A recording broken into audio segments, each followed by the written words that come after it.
Hi, I'm Marlon Ceballos, and in this video I'll show you how we can evaluate images to identify possible problems with the color of those images. That is a very important step in the process of color correction, because if we don't know or we don't identify that problems, we can know what techniques or what tools used to make the correction. So let's start. I have 4 images opened in Photoshop right now, and I'm gonna evaluate this first image. I can try to make a visual evaluation of this image, but the visual evaluations are subjective. Then, if several people evaluate an image in a visual way, maybe those people are different opinions about the problem that that image have. So this is why it's better use different tools of Photoshop for avoid this subjectivity. So I'm gonna open a Photoshop panel called Histogram. The histogram shows the information of this image. For example, in this case, we have enough information in the midtones, but we don't have information in the shadows, and we don't have either information in the highlights.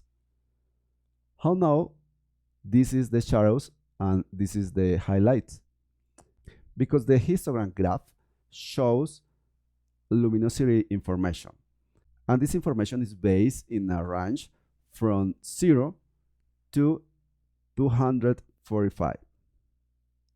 0 is pure dark, and 2055 is pure white. Tonal values close to 0 are shadows, and values close to 255 are highlights.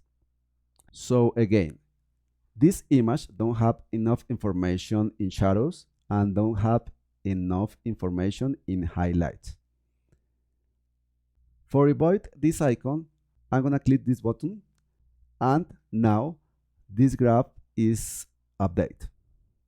So using the histogram panel, now I know this image has a tonal range compressed. If the tonal range is compressed, the contrast of the image is low, and you can identify visually this problem. I'm gonna activate the second image. The second image has enough information in the shadows and has enough information in the highlights. Maybe has a little lack of information in the highlights, but it's not a big deal in this case. What is the main problem in this image? The color balance. As you can see, the image has too much blue. When I have an image with a correct color balance, the colors of that image are totally natural. For example, the sky is blue, a natural blue. The skin, for example, has a natural color. But if the image has an incorrect color balance, or if the image has an imbalance of color, for example, in this case, the hair has an unnatural color, the skin has an unnatural color, and so on. I'm gonna click to activate the third image, and this image has both problem. Has problem with the color range. We don't have enough information in shadows. The image don't have enough information in highlights. And the image also has an imbalance of color. I identified the problem with the color balance in a visual way. And again, for avoid this subjectivity evaluation, I'm gonna use Photoshop tools. In this case, I'm gonna to work with the info panel. In the info panel, we can see the color values in a point of the image.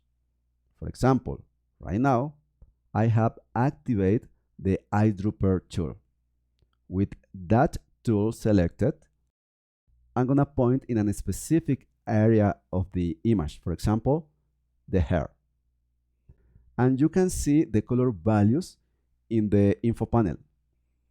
20 in red, 12 in green, and 69 in blue. Normally, we expect that the hair has neutral colors.